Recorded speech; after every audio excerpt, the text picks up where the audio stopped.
চিন্তা একটা পরশ পাথর। মানুষের চিন্তাটা একটা পরশ পাথর। সোনার কত দামি, মানুষের চিন্তার মাধ্যমে এর চেয়ে দামি দামি জিনিস অস্তিত্বে আসছে, ঠিক না? কি মানুষ চিন্তা করেই তো প্লেন বানাইছে। একটা প্লেন কি সোনার সমান দামি না সোনার চেয়ে দামি?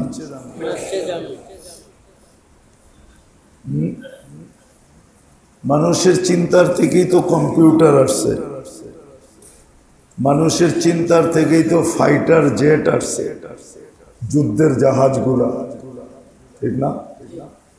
তাহলে বোঝা গেল মানুষের চিন্তাটা একটা পরশ পাথর। এটা তো দুনিয়ার দিক দিয়ে বললাম, এই জন্য কথা শুরুটা ছিল যে মানুষকে চিন্তা করা উচিত, খুব গভীরভাবে চিন্তা করা উচিত।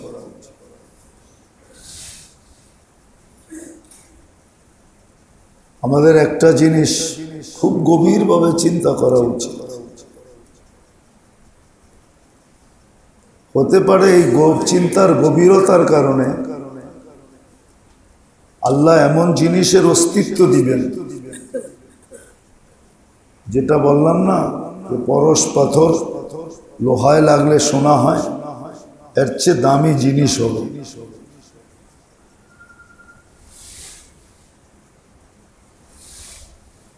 এর চেয়ে দামি জিনিস হবে যদি চিন্তাটার ভিতরে গভীরতা থাকে। দেখেন সূরা ফাতিহা সবাই পড়ি, ঠিক না? পড়ি না? সবাই সূরা ফাতিহা পারিও পড়িও। মুসলমান সূরা ফাতিহা কমসে কম পারে, ঠিক না?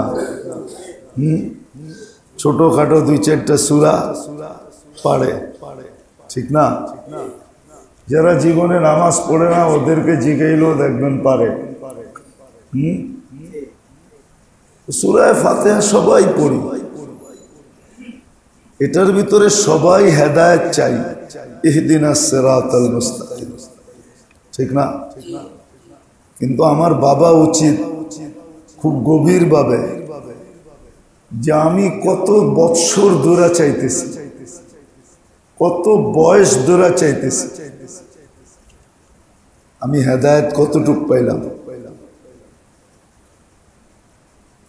আদৌ কি আমি হেদায়েত পাইলাম বা কতটুকু পাইলাম? এটা আমাদের সবার চিন্তা করা উচিত খুব গভীরভাবে।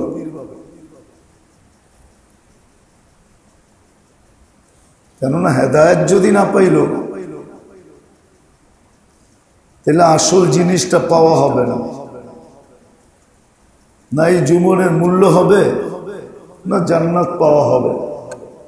এই জীবনের মূল্য হবে না আর জান্নাত পাওয়া হবে না।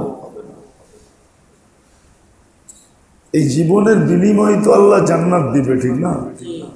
কি বলেন? চিরজীবনের জীবন, চিরদিনের জন্য জীবন দিবেন, চির সুখের রেডিমেড একবারে প্রস্তুত সবকিছু এরকম জান্নাত দিবেন, ঠিক না? এই ছোট জীবনটার বিনিময়ে হেদায়েত না পাইলে কিন্তু জীবনের মূল্য পাওয়া যাবে না, আর হেদায়েত না পাইলে কিন্তু জান্নাতও পাওয়া যাবে না। অথচ আমি প্রত্যেক রাকাতে চাই ইহদিনাস সিরাতাল মুস্তাকিম। আমাদের কিন্তু গভীরভাবে বসা বাবা উচিত ছিল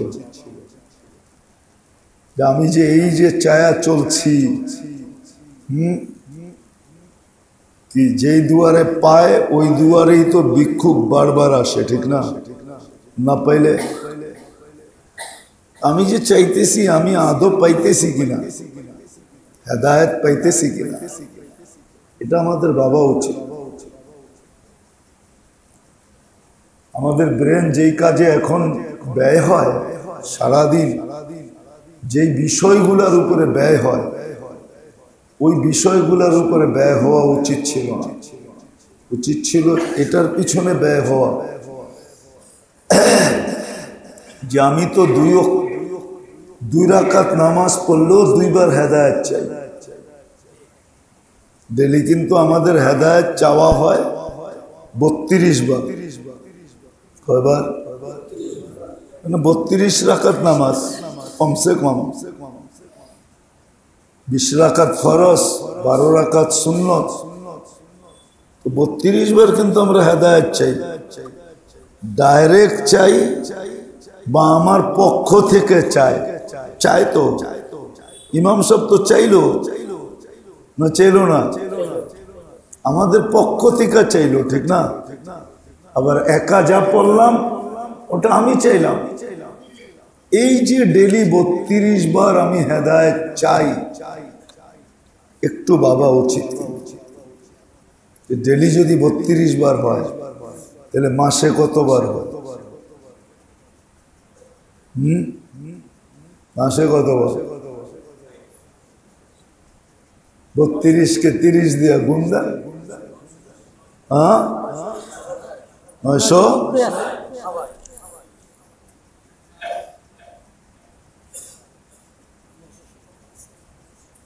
960 বার চাই। বৎসরে কতবার চাই? এই 20 বৎসরে কতবার চাইলাম? 10 বৎসরে কতবার চাইলাম? আমার 60 বৎসরে কতবার চাইলাম? বাবার বিষয় কিন্তু, আমার কথাটা উড়াইয়া দিয়েন না। আমাদের সবার চিন্তা করা উচিত ছিল যে আমি যে হেদায়েত আল্লাহর কাছে চাই, কোন জিনিস পাইলে তো অনুভূতি হয়, অনুভব হয় যে আমি পাইছি। কতবার আমি ভাবলাম যে আমি হেদায়েত কতটুকু পাইলাম?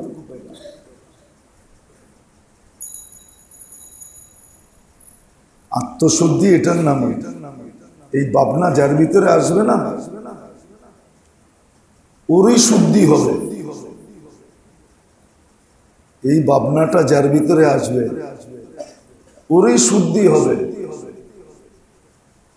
দেখেন না, মাঝে মাঝে কেউ কেউ বলে, অনেকেই বলে, যারা এটা ভাবে ওদের ভিতর থেকে চিৎকার আসে, মাওলারে পাইলাম না, মাওলারে আল্লাহরে পাইলাম, আল্লাহরে পাইলাম। এই জন্য খুব মন দিয়া ভাবা চাই যে আমি যে ডেলি 32 বার ইহদিনাস সিরাতাল মুস্তাকিম বলতেছি, ডেলি 32 বার, মাসে 960 বার, 12 দিয়া গুণ দিলে বাড়বে আরো। বৎসরে এতবার চাইতেছি। আমার বয়সটা 50 বৎসর, 15 বাদ দিলাম, এত বৎসরে আমি কতবার চাইলাম। কিন্তু আমি কতটুকু আমার ভিতরে এই অনুভূতি আসে যে আমি হেদায়েত পাইছি। কেন হেদায়েত পাওয়া ছাড়া তো আমার এই জীবনেরও মূল্য হবে না, হেদায়েত পাওয়া ছাড়া জান্নাতও পাওয়া যাবে না। আর হেদায়েত পাওয়া ছাড়া শুদ্ধিও হবে না। শুদ্ধি হবে হেদায়েত পাইলে। যখন হেদায়েত পাবে তো ভিতরে শুদ্ধি হবে, তখন চিন্তায় সারাদিন মাথা নিচে থাকবে, মনে মনে সারাদিন ভাবতে থাকবে। তখন চিন্তায় তাকে অনেক জিনিসের উপরে বাধ্য করবে, চিন্তায় বাধ্য করবে, তাকে অভ্যস্ত বানাবে, চিন্তায় অভ্যস্ত বানাবে, বাধ্য করবে। তখন দেখবেন যখন চিন্তা করবে তখন চিন্তা তাকে দেখাবে যে তোর ভিতরটা শূন্য শূন্য মনে হয়। তখন চিন্তায় তাকে ইস্তেগফারের উপরে উঠাবে, বারবার তওবার উপরে উঠাবে, ইস্তেগফারের উপরে উঠাবে, তওবার উপরে উঠাবে। সে তওবা করতে থাকবে, ইস্তেগফার করতে থাকবে, মনে মনে মাপ চাইতে থাকবে, মনে মনে নিজেকে শূন্য ভাবতে থাকবে। তখন আর এগুলা পয়দা হবে না যেগুলা পয়দা ইবাদতের মধ্যে হয়, যেটাকে আরবিতে বলে সুমা, উজব, রিয়া। এগুলার পয়দা হবে না, উজব পয়দা হবে না।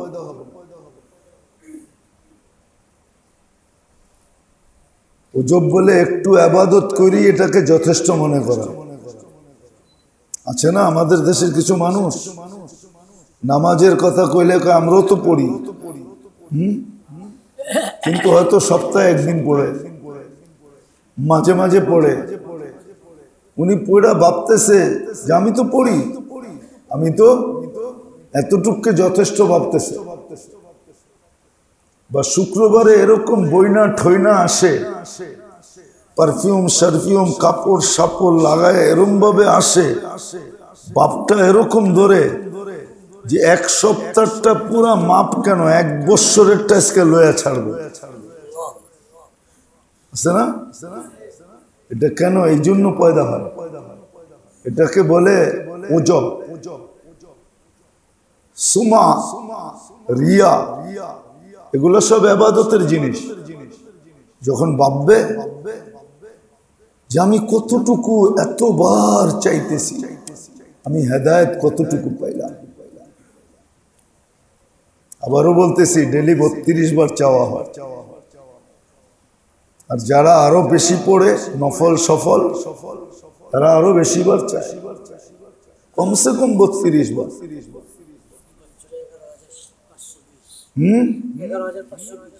11,520 বার বলে বৎসরে হয়,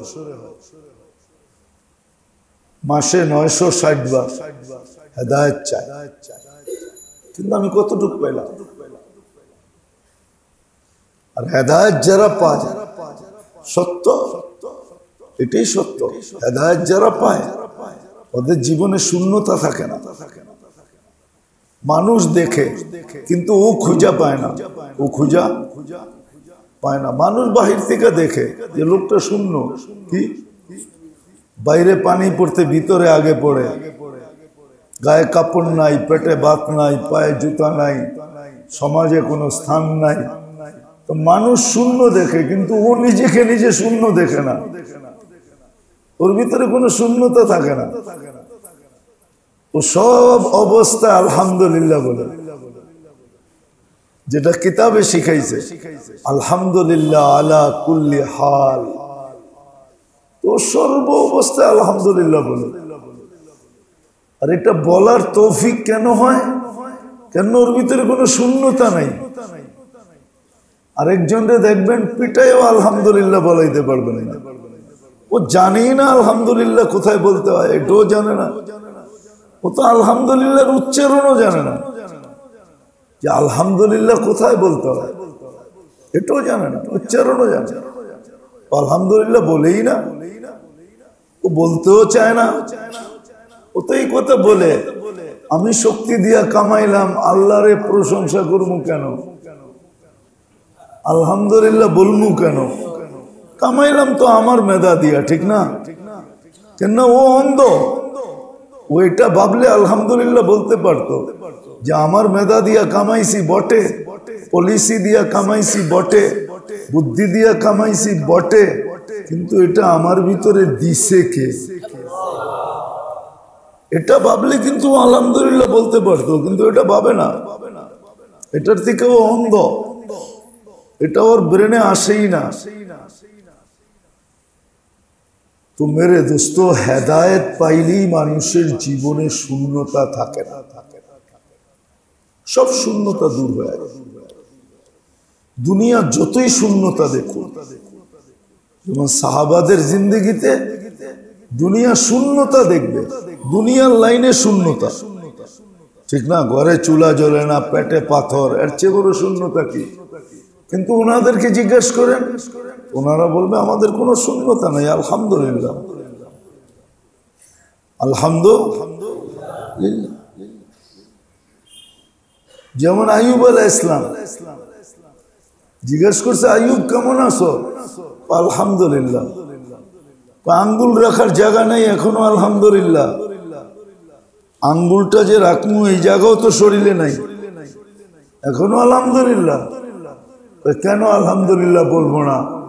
এখনো তো জিহ্বাটা ভালো আছে, মনে হয় বোঝেন না। শূন্যতা নাই, কিন্তু এখনো পূর্ণতা। এখনো আল্লাহ পরীক্ষার জন্য বলে ফেরেশতা পাঠায় দিছিলেন যে যাও পরীক্ষা করে আসো আইয়ুব আলাইহিস সালাম। রাখছি তো কষ্টে, পরীক্ষা করে আসো। নেমাল আব্দু ইন্নাহু আইয়ুব, আওয়াব আইয়ুব একই। নেমাল আব্দ ইন্নাহু আওয়াব, আইয়ুবই। এত প্রশংসা করতেছেন আল্লাহ। যাও বাজায় আয়ো, বাজায় দেখো। বাজায় দেখে না?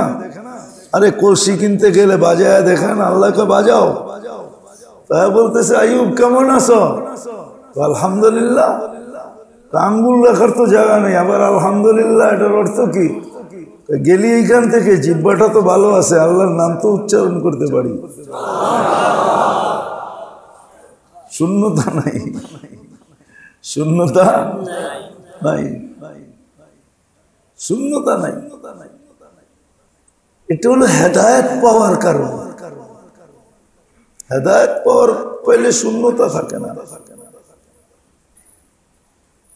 হেদায়েত যখন পায় তো বাংলা দুটা কথা সত্য হয়। বাংলায় দুটা কথা আছে, যা ঘটছে তা ঘটার ছিল বিদায় ঘটছে।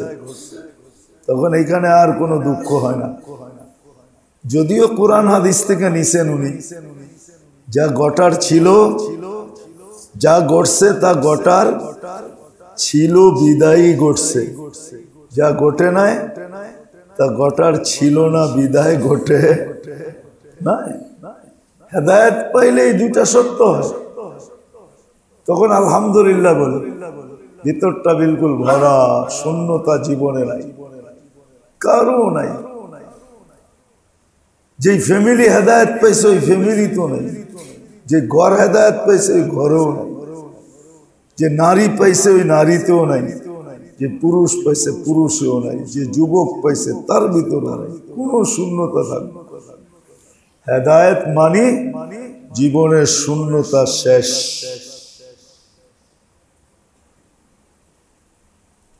হেদায়েত পাইলে, এই জন্য আমি বলতেছি যে আমাদের চিন্তা করা, খুব গভীরভাবে চিন্তা করা, সময় দিয়ে চিন্তা করা উচিত। যে ডেলি 32 বার হেদায়েত চাই, মাসে 960 বার চাই, বৎসরে 11,520 বার চাই হেদায়েত চাই। কিন্তু আমি পাইলাম কতটুকু? পাইলাম কত? এটা আমাদের চিন্তা করা উচিত। আর আরেকটা চিন্তা করা উচিত, ঠিক একই সংখ্যায়, সংখ্যা এখানে কোনো দিন বেশি কম নাই, একই সংখ্যা।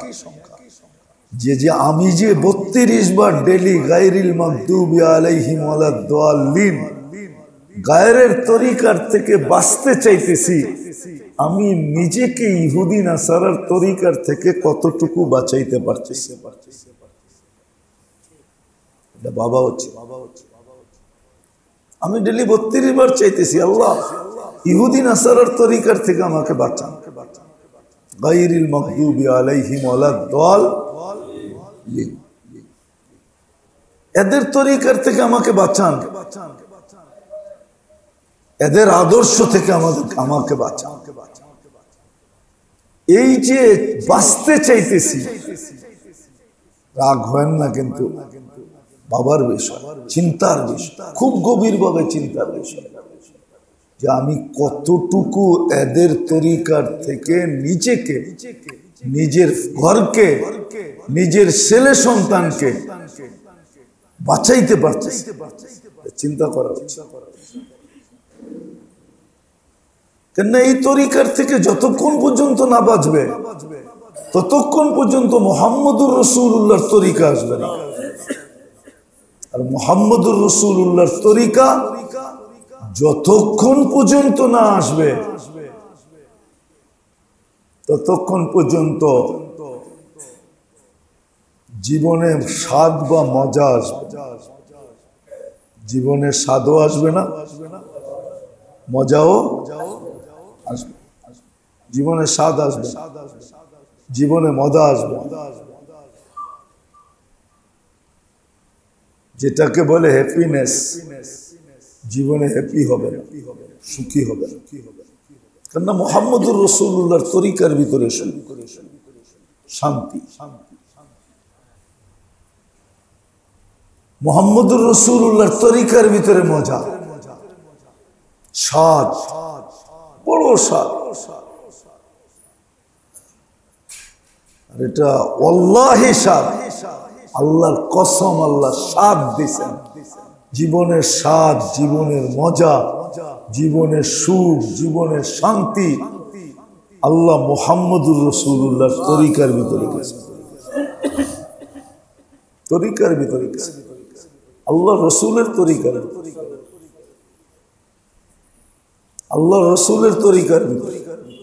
এই জন্য দেখেন না, যারা যত বেশি আল্লাহ রসুলের তরিকার কাছে, তাদের জীবন পর্যালোচনা করে দেখেন, কাছের থেকে যায় দেখেন, ওরা অত বেশি সাদে, অত বেশি, অত বেশি সাদে, ওদের জীবনে অত বেশি স্বাদ, অত বেশি মজা, অত বেশি সুখ, অত বেশি শান্তি।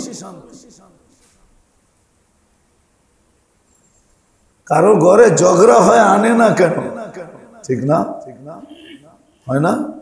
হ্যাঁ, আবার এরকমও ঘর আছে এত আনো কেন, এই জন্য ঝগড়া হয়। তোমাকে কে বলছে এত আনতে? হয় না? মনে হয় বুঝাইতে পারিনি। কারো ঘরে ঝগড়া হয় আনো না কেন, এই জন্য ঝগড়া হয়। আর কারো ঘরে ঝগড়া হয় এত আনো কেন। ঠিক না? দুটোই তো আছে। হ্যাঁ, সত্য এরকম,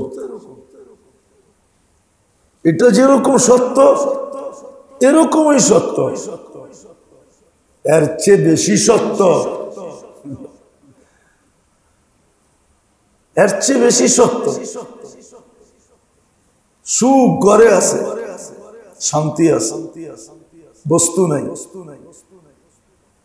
সুখ আছে, কি শান্তি আছে, সুখ, শান্তি, স্বাদ, মজা, এটা নবীর তরিকা দ্বারা আসবে। এই জন্যই আমি দুটা কথা বললাম আজকে, যে আমাদের বড় গভীরভাবে সময় দিয়ে চিন্তা করা উচিত যে আমি ডেলি 32 বার হেদায়েত চাই, এত দিন ধরে চাইতেছি, আমি পাইলাম হেদায়েত কতটুকু? হেদায়েতের লক্ষণ আমার ভিতরে কি দেখা যাইতেছে? হেদায়েতের লক্ষণ হলো জীবনে কোনো শূন্যতা থাকবে না। ও সর্ব অবস্থায় কি বলবে? ওর স্লোগানই থাকবে আলহামদুলিল্লাহ আলা কুল্লি হাল, সব সময় আলহামদুলিল্লাহ। এটা হলো হেদায়েতের নিদর্শন, লক্ষণ, যে হেদায়েত ভিতরে ঢুকছে। নাহলে সর্ব অবস্থায় আলহামদুলিল্লাহ বলে তো বলে কি করে? ওই যে দেখাইলাম যে আঙ্গুল রাখার জায়গা নাই, তারপরে বলতেছে আলহামদুলিল্লাহ। কয় কি করে? কয় জিহ্বাটা তো ভালো আছে, নামটা তো নিতে পারি, নামটা তো নিতে পারি। কেন? হেদায়েত দিয়ে ভরা, কেন? হেদায়েতই হেদায়েত, শূন্যতা নাই। অথচ দুনিয়া দেখতেছে শূন্য, কিন্তু সে উড়ে দিছে, কোনো শূন্যতা নাই বেটা, এখনো তো জিহ্বা ভালো আছে, আল্লাহকে ডাকতে পারে। যেমন ফাতেমা জবাব দিছে, ঘরে পানি ছাড়া কিচ্ছু নাই, খেজুরের বিচি নাই, খেজুর নাই, 4 দিন ধরে চুলা জ্বলে না, ঘরের অভিভাবক পেরেশান। কিন্তু ফাতেমা বলে লালা ইউনাসিবু লানা আন নাকুনা মাহজুন ইয়া আলী, 2 অবস্থায় আল্লাহ আমাদের সাথে, যাদের সাথে আল্লাহ থাকে চেহারা মলিন হওয়া শোভা পায় না। চেহারা সব মলিন হওয়া, চেহারাটা পর্যন্ত মলিন হইতে দিতেছেন না, বলছে না চেহারা মলিন হইতে পারবে না। আমরা পাইলেও হাসবো, না পাইলেও হাসবো, আমাদের সাথে আল্লাহ। আল্লাহ যার সাথে, তার আবার দুঃখ কিসের, তার আবার দুঃখ কিসের? আমরা তো বলি দুঃখে যার জীবন গড়া, তার আবার দুঃখ কিসের। এই স্লোগানটা পাল্টায় দেন, আল্লাহ যার সাথে, তার আবার দুঃখ কিসের? আল্লাহ যার সাথে, তার তো দুঃখ হইতে পারে না। তো আমাদের চিন্তা করা উচিত খুব খুব খুব খুব গভীরভাবে, খুব গভীরভাবে আমাদের চিন্তা করা উচিত, খুব মনোযোগে সময় দিয়ে চিন্তা করা উচিত। প্রত্যেককে বলতেছি, আল্লাহ করুক, আল্লাহ আমাকেও বুঝ দেখ, আপনাদেরকেও বুঝ দেখ, আমাদের যুবকদেরকেও দেখ, আর আমাদের বৃদ্ধদেরকেও দেখ। এটা দরকার কিন্তু বাবা, যে আমি যে এতদিন হেদায়েত চাইতেছি, আমি কতটুকু হেদায়েত পাইলাম, আর হেদায়েতের লক্ষণেই বা আমার ভিতরে কতটুকু অনুভূতি হয়, ফুটা ওঠে। আর দ্বিতীয় হলো, আমি যে এতদিন গায়ের তরিকার থেকে পানা চাইতেছি, আল্লাহর কাছে আশ্রয় চাইতেছি, যে ইহুদির তরিকায়, খ্রিস্টানের তরিকার থেকে আপনি আমাকে বাঁচান, আপনি আমাকে বাঁচান। এই যে ডেলি 32 বার আমি চিৎকার দিতেছি, মাসের ভিতরে 960 বার, পুরা বৎসরের ভিতরে 11,580 বার, 11,520 বার যে আমি আল্লাহর কাছে ইহুদি নাসারার তরিকার থেকে পানা চাইতেছি, আমি কতটুকু বাঁচতে পারতেছি, আমার ঘর কতটুকু বাঁচতে পারতেছে, আমার ছেলে সন্তান কতটুকু বাঁচতে পারতেছে, আমার খাওয়া দাওয়া, উঠা বসা, চলা ফিরা, কাপড় চোপড়, সাজগোজ, সব জিনিস কতটুকু এদের তরিকার থেকে বাঁচতে পারতেছে।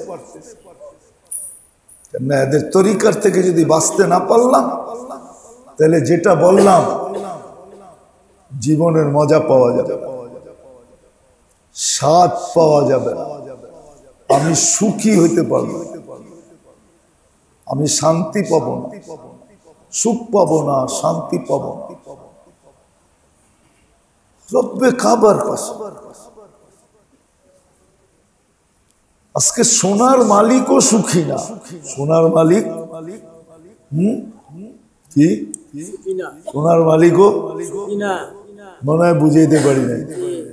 যান জুয়েলারি গুলাতে দেখেন যে ওরা সোনার মালিক না, সোনাই তো বেচে না, সোনার মালিক না, ওরা সুখী। সোনার মালিকও কিনা সুখী, মেইলের মালিকও, ফ্যাক্টরির মালিকও, দোকানের মালিকও সুখী না। যে সুখের তাবিজ দেয় ও সুখী না। আছে না সুখের লেগে তাবিজ দেয় না, দেয় না, দেয়, ওরে জিজ্ঞেস করেন ও সুখী না। যে সুখের তাবিজ দেয় ও কিনা সুখী, ও সুখী না। দেখেন না মাঝে মাঝে পোস্টারে দেখা যায় সুখের জীবন, ঠিক না? হ্যাঁ, কি যে সুখের জীবনের ট্যাবলেট বেচে ও সুখী না? মনে হয় বুঝাইতে পারি না। যুবকরা বুঝছে, বুড়ারা হয়তো নাও বুঝতে পারেন। পোস্টারে দেখা যায়, আমরা তো চোখ লইয়া চলি, ও সুখী না। কারণ ওই যে বললাম না, নিবিড় ভাবে সময় দিয়া নারী পুরুষ নির্বিশেষে আমরা কেউ ভাবি না যে আল্লাহ আমি ডেলি 32 বার আশ্রয় চাইতেছি, মাসে এতবার, বৎসরে এতবার, আমার জীবনটায় কতবার, কিন্তু আমি সুখী না কেন? আমি কতটুকু ওদের তরিকার থেকে মুক্ত হইলাম? আমার ঘর কতটুক মুক্ত? আমার ছেলে পেলে কতটুক মুক্ত? আমার স্ত্রী কতটুক মুক্ত? আমি কতটুকু মুক্ত? নাইলে কিন্তু আল্লাহ এটা ডেলি চাইতে বলতেন না। কিছু ওষুধ আছে ডেলি খাইতে হয়, জীবনভর খাইতে হয়, ঠিক না? বলমু যাদের প্রেশার হয়ে গেছে, হাই প্রেশার, অগো কিন্তু মৌত পর্যন্ত খাইতে হইব, ডেলি খাইতে হইব, ঠিক না? যার ডায়াবেটিস হয়ে গেছে আর মৌত পর্যন্ত খাইতে হবে, ডেলি খাইতে হবে, ঠিক না? হ্যাঁ, কেন? এটা বড় জরুরি। কেননা প্রেশার যদি বেড়ে গেল, প্রেশার যদি বেড়ে গেল, তাহলে প্রেশার শুধু বাড়বে না, আরো 2-4-10টাকে আনবে। প্রেশার বাড়বে শুধু, আরো 2-4-10টাকে ডাইকে আনবে না। কি স্ট্রোক, ব্রেন স্ট্রোক হবে, হার্ট স্ট্রোক হবে, প্যারালাইসিস হবে। কি কোন প্রেশার থেকেই তো হয়। তো কি একা বাড়ছে নাকি? আরো 2-4-10টাকে কি আনছে? ডাইকা আনছে। এই জন্যই আল্লাহ এটাকে জরুরি মনে করছে, এই জন্য ডেলি চাইতে বলছে। এটা ডেলি চাইতে হবে তোমার। কিন্তু আমার চাওয়া নিয়ে আমার প্রশ্ন না, আমার চিন্তা হইল যে আমি যে চাইতেছি কতটুকু আমি গায়ের তরিকার থেকে, ইহুদি নাসারার তরিকার থেকে নিজেকে বাঁচাইতে পারতেছি, আমার ঘরকে বাঁচাইতে পারতেছি, আমার বাচ্চা কাচ্চাকে বাঁচাইতে পারতেছি। আজকে বাঁচাইতে পারি না, বিদায় মেরে দোস্ত, জীবনের সুখ নাই, জীবনের মজা নাই, জীবনের শান্তি নাই, জীবনের স্বাদ নাই, সম্পর্কের স্বাদ নাই, জীবনেরও নাই, সম্পর্কেরও নাই, কোনো জিনিসই স্বাদ নাই, স্বাদ নাই। না বাবার কারণে, না ওইটার থেকে বাঁচার কারণে, ভাবি নাই। এই জন্য দুইটা কথাই, কথা বেশি হইলে আজকের থেকে মেরে দোস্ত ভাবেন, সময় নিয়ে ভাবেন যে আল্লাহ আমি তো চাই, কিন্তু আপনি আমাকে হেদায়েত দেন না কেন? দিলেন যে এটার যে সিমটম, এটা আমার উপরে প্রকাশ করেন না কেন? আমাকে সিমটম দেখান।